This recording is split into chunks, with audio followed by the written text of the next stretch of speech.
So we are today joined by Jenna LaTourette, who is going to do an introduction to red teaming. She works at Nemesis Insights and they're basically red teaming experts. So we're very happy to have you here to teach us all about it. Yeah, handing it over to you, Jenna. All right. Is everybody able to see my screen here?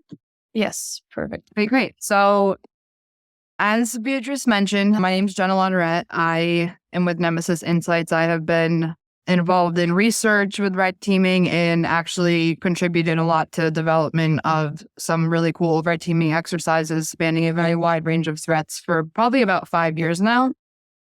It's a very fun field to work in, I will say. And I want to thank you all for having me here also. We always like to start off with this quote from Thomas Schelling, if you want to give it a read. This statement is basically, we use it to emphasize the importance here of what it really means to broaden the perspective when you're analyzing specific threats, especially unknown threats. It helps to take away from that narrow expectation of that might lead to overlooking certain threats and certain dangers, and really speaks to the need for strategic thinking and adaptability in assessing and countering threats, which is really what red teaming is used for in this sense. So I'll start off with the basics. There is no really single definition of red teaming, but our team, with multiple literature reviews spanning over a pretty long period of time, and narrowing it down for our purposes, we describe it as the simulation of adversarial decision-making or behaviors where the outputs can be measured or utilized for this purpose of informing how to improve like defensive use. So think about simulating the role of the bad guy to better prepare the good guys. Again, spanning from a wide range of threats. So with that, red teaming you can utilize many different techniques as listed here. I'm sure a lot of you are familiar with some of these terms here: wargaming, pen testing, tabletop, and adversary emulation. And again, to summarize, what we mean by red teaming is, simply put, simulating the adversary to better prepare the response. So you think the bad guys and the defenders. We want to simulate the bad guys to better prepare the defenders.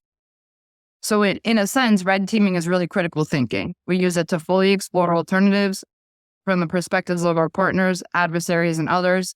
It is structured, creative, and it's critical. The idea is to encourage this critical thinking to provide decision makers or commanders with more capability to fully explore like what type of alternative and plans and operations and concepts within their organizations and capabilities in that context. Like, how can they think about this from a different perspective, likely the perspective of the adversaries, and therefore better prepare? You apply this range of structured, creative, and critical thinking, and it assists in then better informed decision making.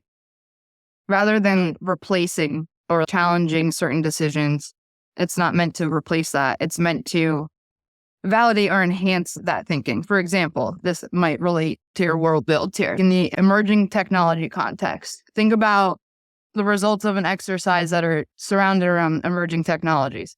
Perhaps the acquisition of a certain emerging technology that could be used for maliciously rather than what it's intended for. You would assess it could strengthen decision-making and policies implementation that surround emerging technologies by evaluating both the quantitative and qualitative characteristics. Think, for quantitative, how might these emerging technologies be used maliciously?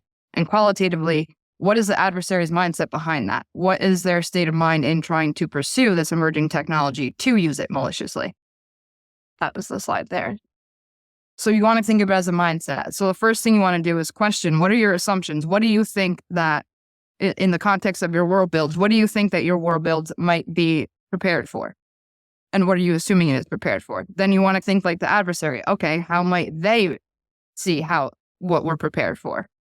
Then you want to challenge that thinking.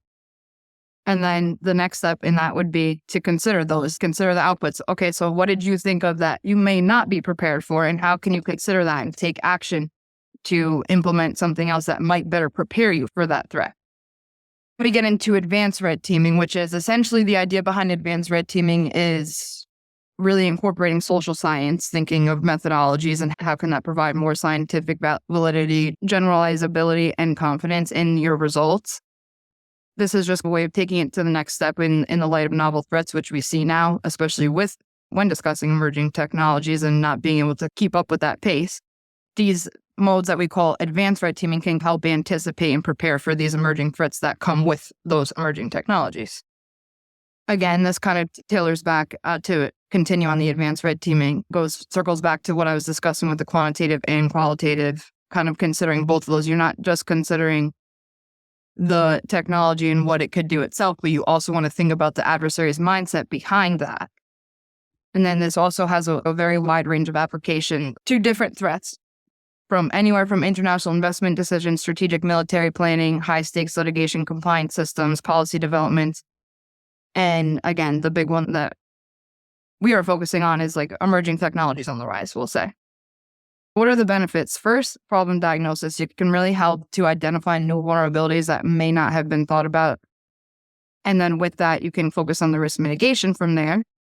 And then you can provide decision support. So how might we think about better decision-making and better policy implementation based on this outcome? So a good place to start is what we call devil's advocacy. Again, in short, it's the notion of having someone on your own side take on the role of the adversary and really try to challenge that status quo. So in this instance, as you start to think about red teaming your world builds, you want to think about who in your group might play the devil's advocacy.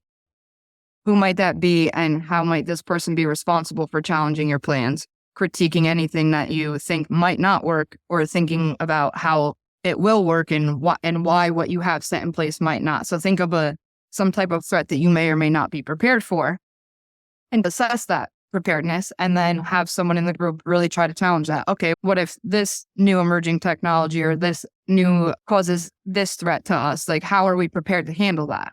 And it doesn't always have to be just an adversarial. It can also be something like a man-made disaster or a natural disaster. It could be both types. You really just want to get into that mindset of, okay, we think we have a pretty solid plan in place and we are prepared to handle this type of threat. But how might not you be? And then how might you better be able to better prepare for that? By providing these perspectives and challenging those existing plans, that is how red teaming builds on your understanding of your environment and how you might take it to the next level. And then with that, we'll move into the Q&A session, which I'm sure that I just rolled off a lot of information to you, especially if some of you are new with red teaming. So please feel free to ask me some questions. They don't have to be directly related to your world builds too. It can be just general. Yeah. Do we have anyone who has any questions right away? Peter? Thanks so much for the presentation.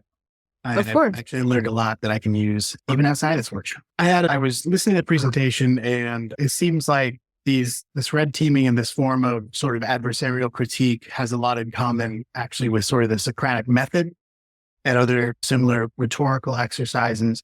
I was just curious, how often have you seen red teaming happen for organizations that are under constant threat and maybe don't think they need the red teaming so much because they already handle the problems all the time?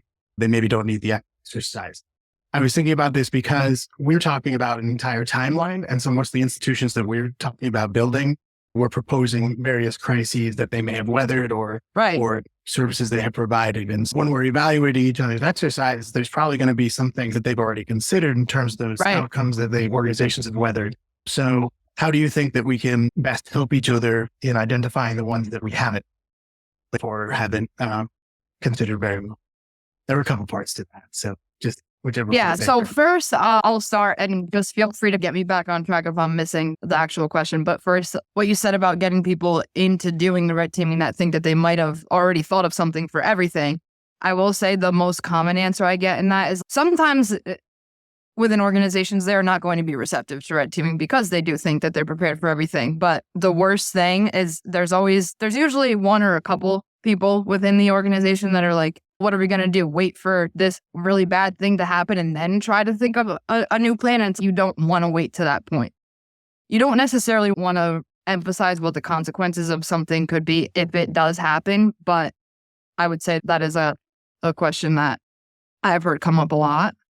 But that answers the first part. The second is how to better try to think of things that you haven't thought about yet. Was that it?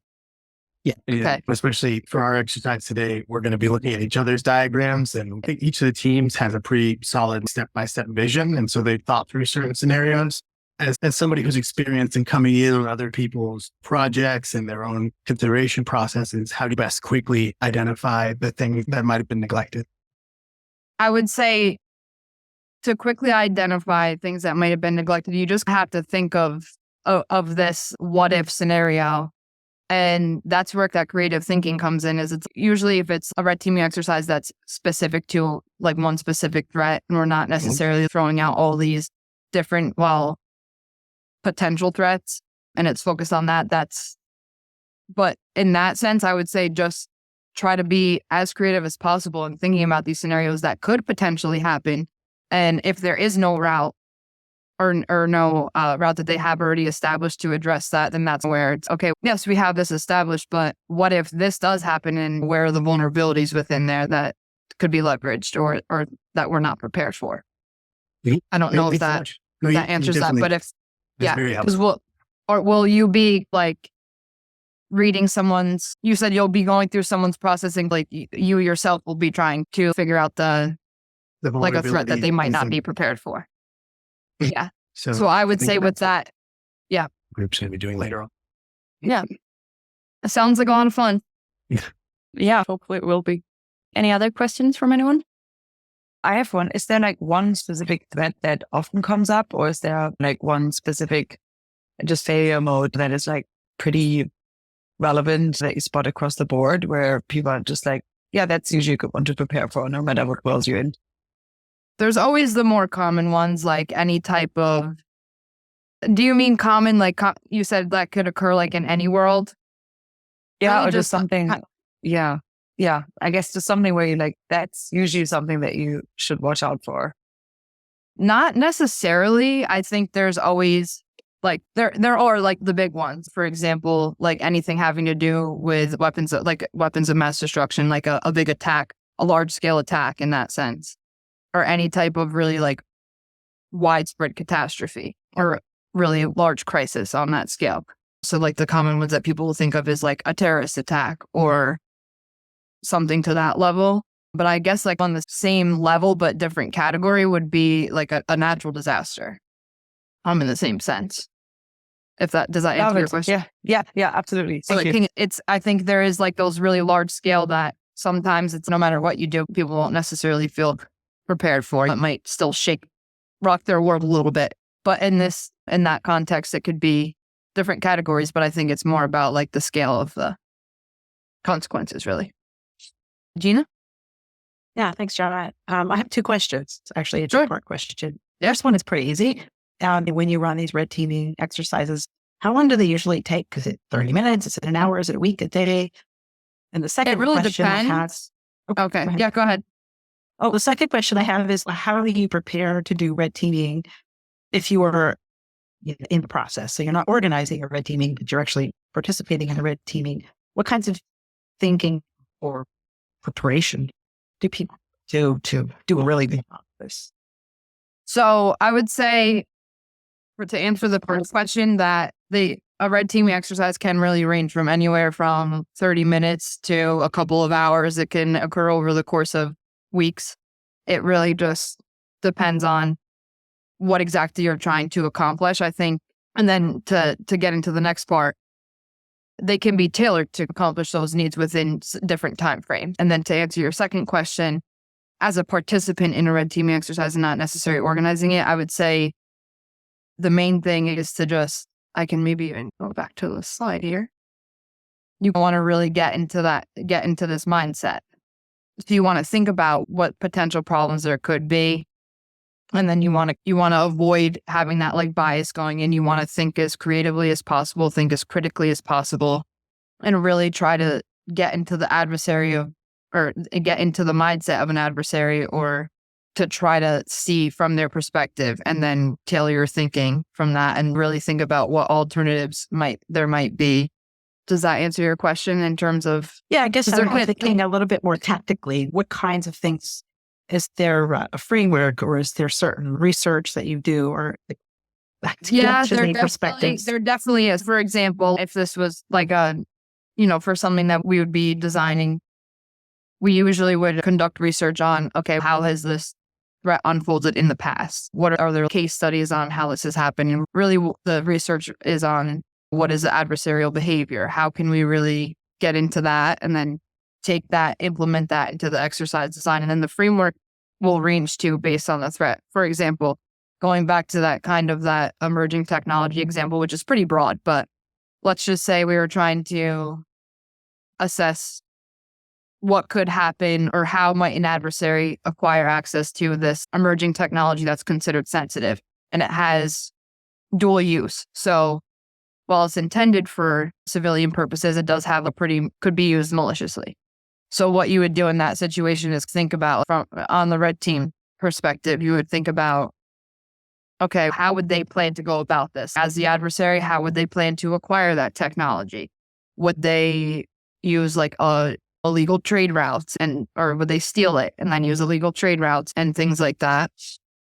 And then once they have it, then what would they do with it? And then on the flip side, from the blue team, like the defender perspective, you want to think about, okay, if that's the route they're using, then we need to do this in order to stop them from from acquiring the technology.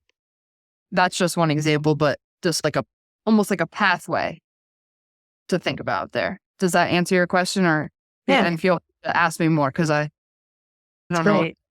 Okay. I appreciate it. Thanks. Yeah. I think I saw Justin raise his hand before. I think that would be the last question we have time for, because we have to also start on the red teaming. So you go, Justin. Thanks, Beatrice. Thanks, Jenna, for being here. Yeah. I was thinking, in particularly in the realm of emerging technologies, which is a big piece of the world building course. Right. How you're when you're a team or when you're thinking about red teaming, how you think about things that are what we might classify as known unknowns, and then known unknowns. Yeah. Just strategies for thinking about that. And thinking about the unknown of the use of the technology, or the unknown of the technology even existing.